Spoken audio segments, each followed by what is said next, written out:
ሰይጣን እዛ ልማዳችን ላይ ሆኖ ነው እኛን መከራ የሚያሳየው። ከሰይጣን በላይ ልማዶችን ፍራቸው። ስሜቶችን ተቆጣጥረ፣ ልማዶችን ተቆጣጥረ፣ የሚጠቅምህን ልማድ ገንብተ የማይጠቅምህን ልማድ አፍርሰ መኖር ትችላል። ደፋር የሚባል ሰው ሁሉ ነገር ላይ ደፋር የሚሆን ሰው አይደል። አዋቂ የሚባል ሰው ሁሉ ነገር አውቃለሁ የሚል ሰው አይደል። አንዳንዱን ነገር አላውቅም።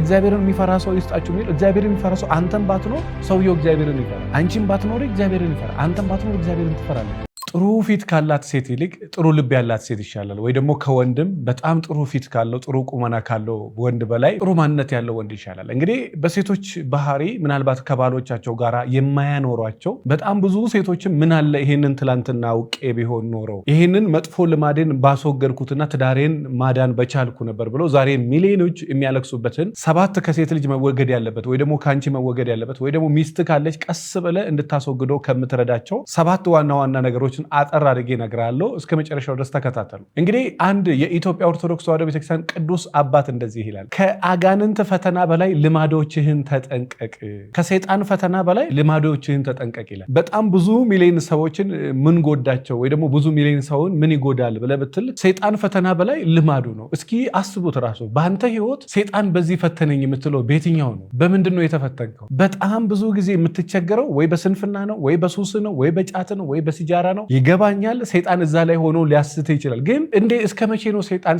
የምንለው? አንዳንድ ጊዜ ልማዶቻችን ራሱ እኮ በጣም እየተጫወቱብን ነው። የመጠጥ ልማድ ቢኖር፣ የሶሻል ሚዲያ ልማድ ቢኖር፣ ቺት የማድረግ ልማድ ቢኖር ሁሉንም ሰይጣን ነው። አንተ ከዛ መውጣት አትችልም። አንተ ራስን መያዝ አትችልም። መሄዱን ከቻልክ መመለሱን አትችልም። አይኖ ይገባኛል። ፈተናው አለበት። ልማድ ላይ ግን ተጨምሮ በጣም እልህኛ በጣም ኃይለኛ ሴት ሆና ይሄ ኃይለኝነቷና እልኋ ንቀቷ በጣም መጥፎ የሆነ ነገር በህይወቷ አንጥቷል። 4 ወንድ አግብታ ከ4ቱም 4 ልጅ ወልዳ 4ቱንም እንድትፈታ ዛሬ 5ኛ ራሱ እንድታፈር አድርጓታል። ይሄን ያደረጋት ልማዷ መጥፎ ልማዷ ነው። ሰይጣን እዛ ልማዳችን ላይ ሆኖ ነው እኛን መከራ የሚያሳየን እና በጣም መጋፈጥ የሚከብደን ከሰይጣኑ ልማዶቻችንን ነው። እና ያ ቅዱስ አባት በቃ ልማድህን ፍራው ከሰይጣን በላይ። የሶሻል ሚዲያ ልማድ ካለ፣ ገንዘብ የማጥፋት ልማድ፣ በትዳር ላይ የመማገጥ ልማድ ካለ፣ ያለመርካት ልማድ ካለ፣ ያለመረጋጋት ልማድ ካለ እነዛ ልማዶችህን ፍራቸው። ከሰይጣን በላይ ልማዶችህን ፍራቸው። እኔ ዓለምን መስማት ያለበት ወይ ደግሞ በተለይ ኢትዮጵያ ውስጥ የምትኖሩ በደንብ እንድታውቁ ፈልገው ነገር ቢኖር ምንድነው? አሁንም ከሰይጣን ፈተና በላይ ልማድህን ፍራው። ትልቁ ጠላት ልማድ ነው። ፍላጎቱ ካለ ደግሞ ሰው ልጅ በስሜቱ ላይ የተሾመ ንጉስ ነው ይባላል። ስሜቶች ላይ የተሾምከው አንተ ነህ። ስሜቶችን ተቆጣጥረ፣ ልማዶችን ተቆጣጥረ፣ የሚጠቅምህን ልማድ ገንብተ የማይጠቅምህን ልማድ አፍርሰ መኖር ትችላል።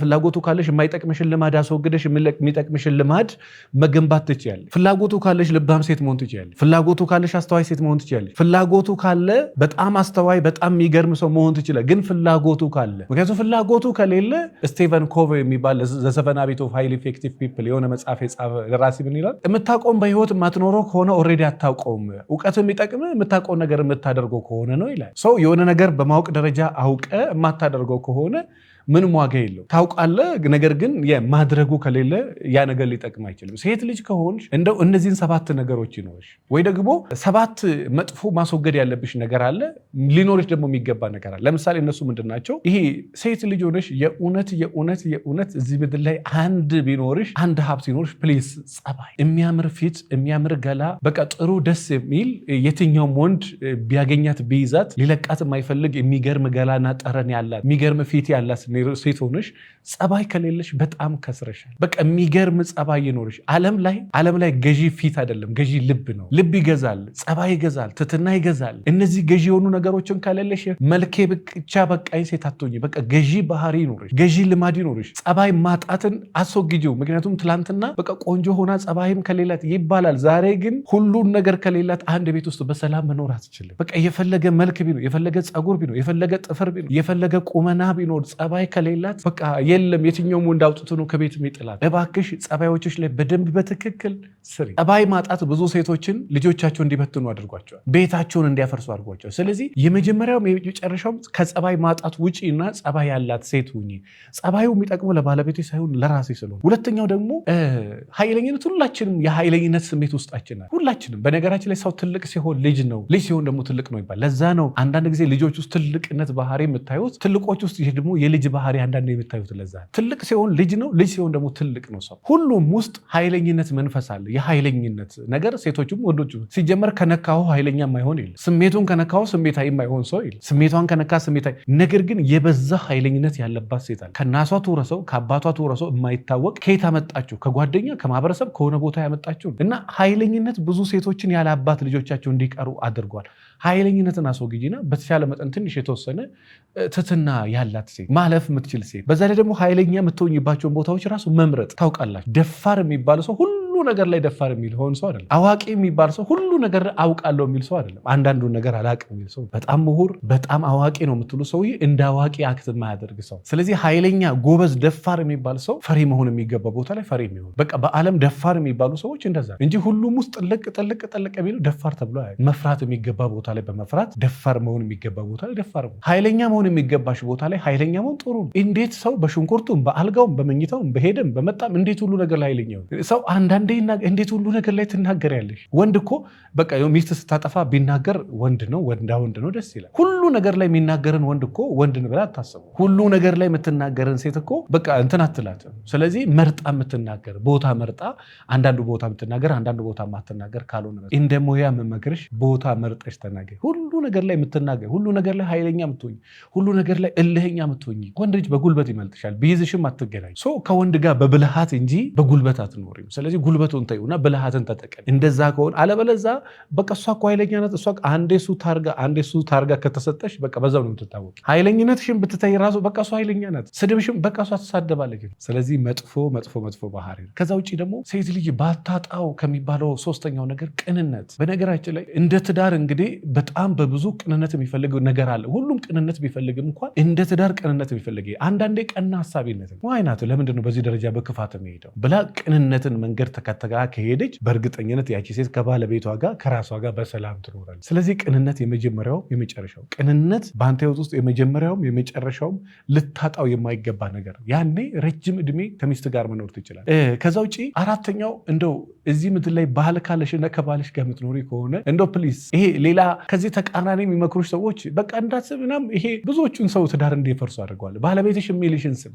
ምናልባት ሁሉንም እኮ ላትቀበይ ይችላል፣ ግን ስሚ። ስንት ሴት ይመስላቸዋል እባክሽን ፀጉርሽን ተንከባከቢ፣ እባክሽን ራስሽን ጠብቂ፣ እባክሽን እንዲያርጊ አትሰማም። እባክሽን ተማሪ አትሰማም። እባክሽን ሶሻል ሚዲያ ቀንሽ አትሰማም። ከዛ ባለቤቷን ደግሞ አደባባይ ላይ ትከሳል። ባሏን የማትሰማ ሴት እንደምትንቀው ነው የሚያስበው። ብታከብረኝማ ታደርጋለች ብሎ ያስባል። እና ስሚ፣ የተባልሽውን ነገር ስሚና ለማድረግ ሞክሪ። እንደዛ ከሆነ እመኝኝ ባህሪዎችሽ ላይ ያንቺና የሱ ነገር ላይ በጣም ጥሩ ለውጥ ታይበታለሽ። ስለዚህ ስሚ፣ አንዳንድ ጊዜ ባይዋጥልሽ ራሱ ሰምተሽ አድርግ። እንዴ ባያደርግ ራሱ እኮ እሺ የሚል ሰው ምን ያህል ነው ደስ የሚለው? እየበዛ ሲሄድ ምናልባት ሊረብሽ ይችላል። ነገር ግን ሰምተው አለማድረግ ችግሩ በኋላ ላይ እንደምትንቂው፣ እንደማትሰሚው፣ እንደማታከብሪው ይሄንን ነገር ነው የሚገለጽ። አምስተኛው ራስን አለመጠበቅ። ሴት ሆና ራሷን የማትጠብቅ ሴት ጽዳቷን፣ አለባበሷን፣ ፀጉሯን፣ ገላዎቿን፣ ጥርሶቿን፣ የአፏን ጠረን የማትጠብቅ ሴት በጣም ሲበዛ ከባድ ነች በትዳር ውስጥ። በጣም ቤት ውስጥ በቃ አንድ ልጅ ወለድኩ ብላ ልጄ ብቻ የምትል ሴት ቤቷን ታፈርሳለች። በቃ ልጅም ላይ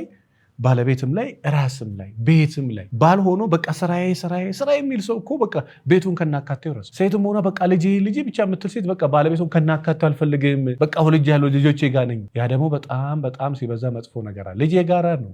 ልጅ የእናትን ፍቅር ያስፈልገዋል፣ የአባትን ፍቅር ያስፈልገዋል። ስለዚህ በተቻለሽ መጠን ልክ እንደወለድሽ ልጆችሽ ጋር ብቻ አይደለም ራስሽም ጋር ሆኜ አንዳንድ ጊዜ ራስን መጠበቅ። ፀጉር ድራሹ ጠፍቶ ፊቷ ተበላሽቶ የት ነገር እስከሚደርስ ድረስ የት ሄደ? ፊቷ ተበላሽቶ የሆነ ዓለም እስከሚደርስ ድረስ የት ሄደ? በምትችሉ አቅም ራስን። ወንድ ቢሆን ችግር የለም፣ ወንድም ችግር አለው በነገራችን ላይ ያ እንኳን ሴት ሆና። ስድስተኛ ውሸት። ሴት ሆና የምትዋሽ ሴት በቃ ልነግራችሁ አልችልም። በጣም ሲበዛ ከባድ። ወንድ ሆኖም ውሸት። በነገራችን ላይ ውሸት ከሁሉም ላይ ነው የሚያስ የሆነ ሰዓት ላይ ብትከበርም እየተዋረድክ እንድትሄድ ያደርጋል። ሴት ስትሆን ደግሞ ከማንነቷ ጋር ሴት ቅነት የዋናት ምንድናት? በጣም የምትገርም ፍጡር ናት። እዛ ጥሩ ነገሯ ላይ መጥፎ ነገር ስታደርግ ከተፈጥሯ ተቃራኒ ነው። ሲጀምር ሰውም እንደዛው ወንድ ልጅም እንደዛው። ስለዚህ ሴት ልጅ ሆና ውሸትን እንደው ለዘላለም ለማስወገድ ምን የምትዋሽበት ነገር እንደ አለበለዛ የዛሬ 9 ዓመትም የዛሬ 10 ዓመትም የዛሬ 15 ዓመትም ባለቤትሽ ደርሶበት ከኤክስሽ ጋር እንደምትጻጻፍ እንደምትዋሽ ከዛ በኋላ በቃ ውሸታ ሽምግልና ላይ እኔ ሴት ልጅ ሆና ውሸታም ተብላ ስትከሰስ አስቡ ምን ያህል እንደሚያም። ሴት ሆና